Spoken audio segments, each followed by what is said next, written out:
তরুণ চট্টোপাধ্যায় উপস্থিত হয়েছেন বিধানসভার বিরোধী দলনেতা, যাকে দেখে আমি লড়াই করতে শিখেছি।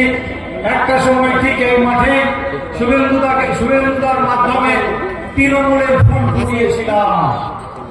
আজকে আবার ফের পুনরায় শুভেন্দু অধিকারীর নেতৃত্বে এই লড়াই, আমি সেই আবার বিজেপির ফুল ফোটাবো।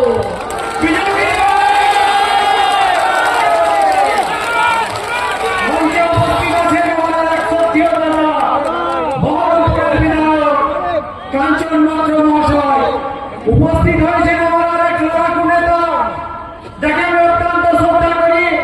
তিনি হচ্ছেন আমাদের জেলার সভাপতি মলয় মহাজন মহাশয়। উপস্থিত রয়েছেন জেলার জেলা সেক্রেটারি, উপস্থিত রয়েছেন আমাদের মৌলভী সাহেবরা, উপস্থিত রয়েছেন আমাদের মন্ডল কমিটির সভাপতিরা।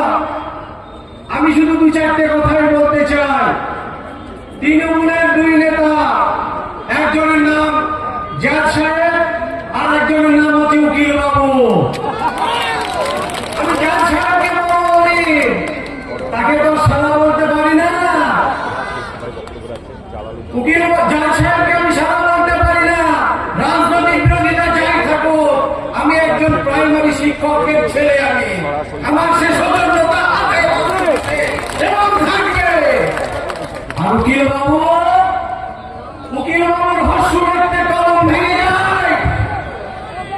আপনি এক কলম লেখাপড়া জানেন না। আপনি লিখে রয়েছেন আপনার বায়োডাটাতে, একবার লিখছেন বিএসসি পাস ইন পাঁচতুবি হরিপদ গৌরীবালা কলেজ। আপনি প্রাইমারিতে ভর্তি হলেন না, আপনি হাই স্কুলে ভর্তি হলেন না, আপনি বিএসসি পাস করে গেলেন পাঁচতুবি হরিপদ গৌরীবালা কলেজ থেকে। পাঁচতুবি হরিপদ গৌরীবালা কলেজে সায়েন্স পড়ানো হয় না।